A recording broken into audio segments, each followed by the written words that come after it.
তো হ্যালো বন্ধুরা, তোমরা সবাই কেমন আছো? তোমাদেরকে সবাইকে শুভরাত্রি।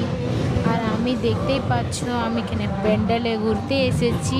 তো খুব সুন্দর জায়গাটা। আর এখানে দেখে নাও, রাস্তাতে প্রচুর ভিড় আছে। এই দেখো কত বড় রাক্ষস বানিয়েছে।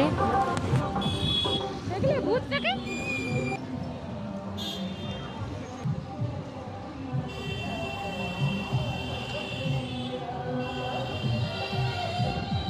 বোকা আছে, ভূতটাকে এখানে লাগিয়ে সামনে না লাগান ছিল।